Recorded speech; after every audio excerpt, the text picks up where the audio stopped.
सारा विश्लेषण करना है। आज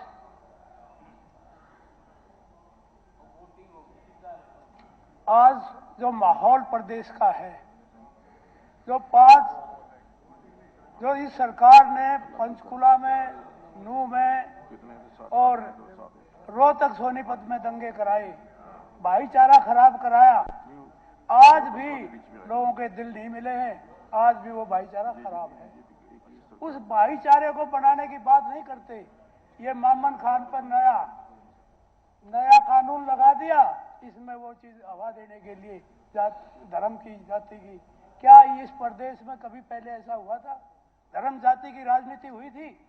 आज सारा सिस्टम ये हो गया, ये कौन से धर्म का है, इसको टिकट देनी है ना देनी है, सिर्फ इस बात की राजनीति आ गई।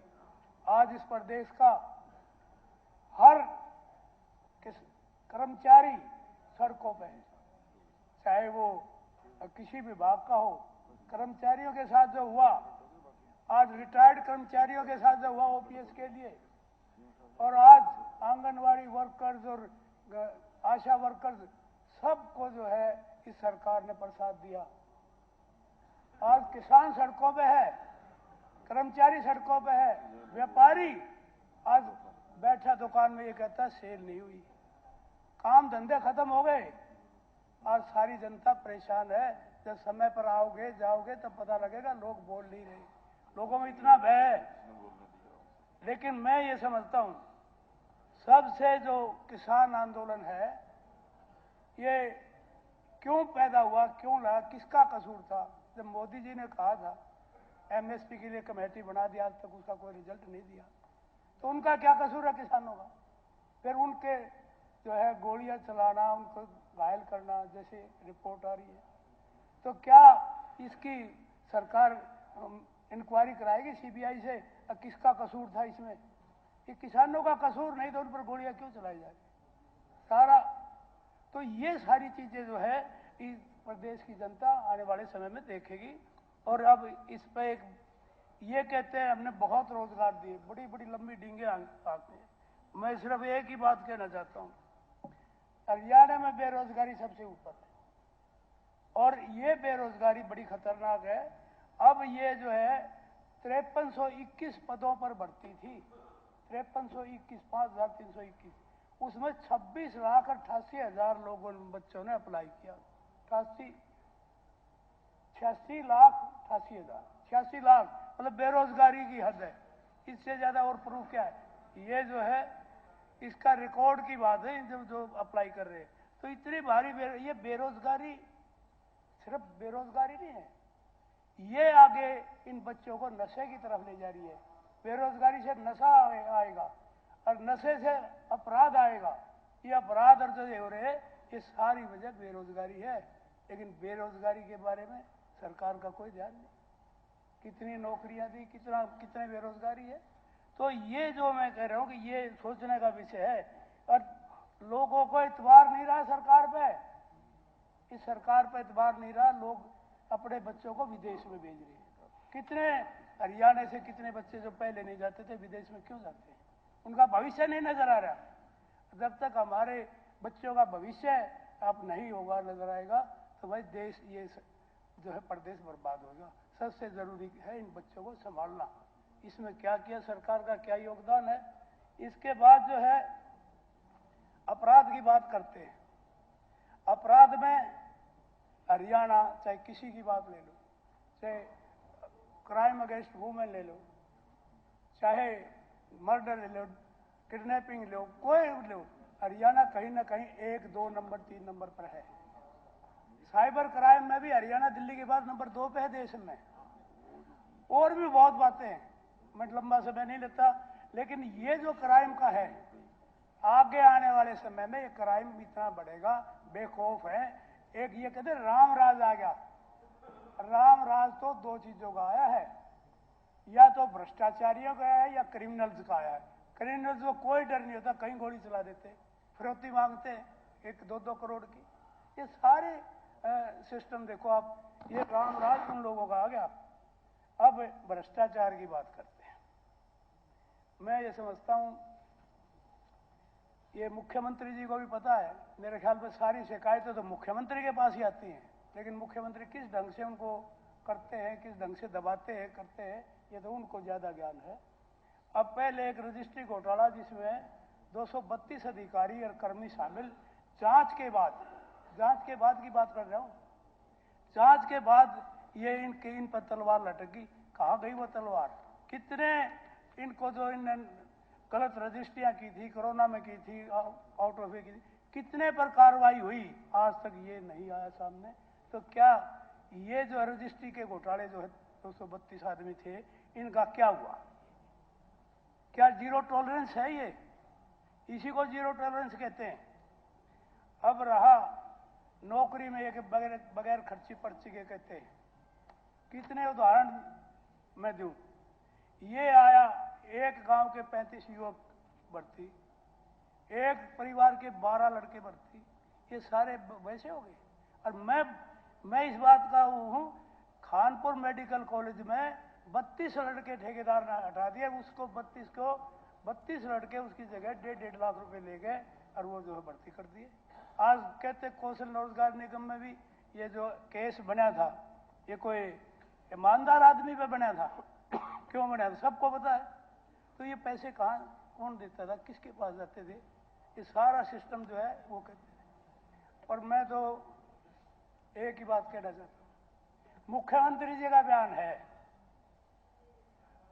मुख्यमंत्री ने कहा विधायक और एमपी यदि भ्रष्टाचारियों की शिकायत न सिफारिश करना बंद कर दे तो मैं इन पर भ्रष्ट अधिकारियों पर कार्रवाई करूंगा। आपका बयान आया होगा, याद होगा आपको। तो अगर यदि विधायक और एमपी इन भ्रष्टाचारियों की सिफारिश करना बंद कर दे तो मैं इन भ्रष्ट कर्मचारियों पर कार्रवाई करूंगा, ये आपका बयान है। नहीं मैं दिखा दूंगा, अब अगर ले लेना तो आपका। इसके अलावा आपको ये भी पता होगा, हमारे साथी है गोलन साहब, 49 लाख का मामला उनका भी था। वो आए कि नहीं वापस मुझे नहीं पता, लेकिन एसआई की भर्ती का मामला था। जब विधायक के बेटे को रुपए देने पड़े, उसमें सीडी भी थी। वह मैंने सुनी थी लेकिन है नहीं मेरे पास। अब सीडी भी थी। नहीं नट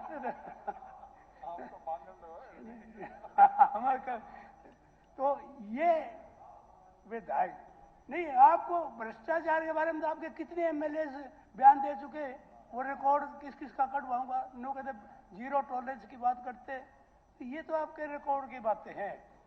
और रही ये ना किसान का पता, ना उसका ये फर्जी सारा सौदा। 10,000 करोड़ का वैट घोटाला, कैथड़ का 10,000 करोड़। ये 2 मंत्रियों के नजदीक के धोखाधड़ी में ये जो पैसे ना पर्ची खर्ची का कितने रोजाना आते। बीजेपी के इस लीडर ने रुपये ले लिए, 3 लाख नौकरी के, इसे 5 लाख रुपए ले लिए, ये बहुत आते। तो नहीं ये कहते सब यही काम चल रहा है। तो एक और मैं बताऊं आपको लेटेस्ट, जो और के पास नहीं पाऊंगा, आपको शिकायत दी थी ये भवन निर्माण कामगार यूनियन हरियाणा ने आपको शिकायत दी थी। इसमें डेथ के बाद को मर जाता है कामगार, उसको 5 लाख रुपए मिलते हैं।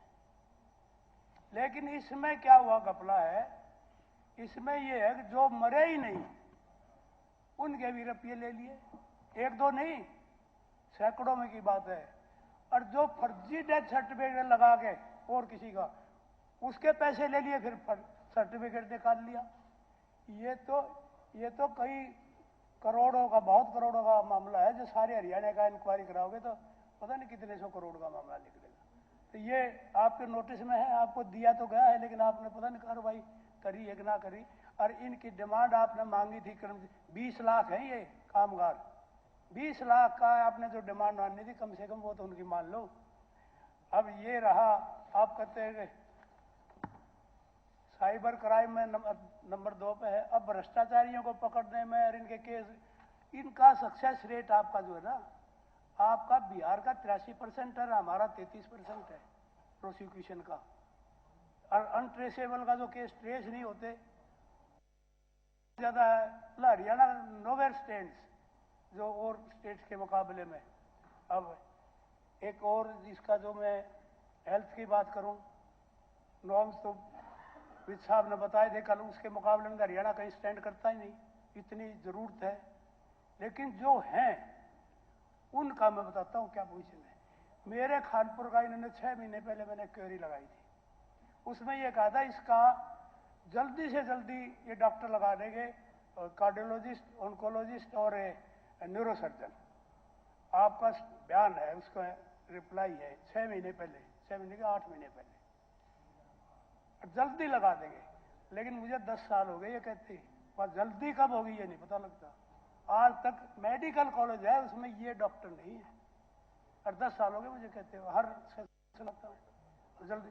अब ये एमडी मेडिसिन रिक्वायरमेंट है 241 की, है केवल 50 सारे स्टेट में। और महिला विशेषज्ञ गाइनोलॉजिस्ट रिक्वायरमेंट है 193 की, है 95। मतलब 50% तो कहीं भी नहीं, किसी भी ब्रांच के डॉक्टर नहीं। कैसे चला रहे हो इसको महकमे को, ये समझ में नहीं आ रहा। भाई कर दो बात जल्दी क्यों नहीं। तो बहुत बातें हैं जी कहने के लिए, तो ये पीछे दबाव लगा रहे हैं, इनका भी टाइम देना है। तो मैं एक ही बात कहता हूं आखिर में, एक लोकायुक्त की वो आई थी finding. The Haryana Lokaयुक्त has rightly observed that various departments of Haryana government are suffering from corruption, inefficiency, public servants, inefficiency and maladministration, and inaction against delinquents. Public servants against delinquent public servants. It may urban local bodies, police, town and country planning, etc. Mr. Justice N.K. Agarwal Lokaयुक्त has further observed that haphazard growth of encroachment in Haryana and especially in Gurgaon, Faridabad is alarming and government should take measures for its removal. The news today appeared in Indian Express has exposed the government led by Khattarji. In such circumstances, it is demanded that Khattar government should resign as it has failed in all fronts. ये मेरी धन्यवाद। आपका समय पूरा हो गया।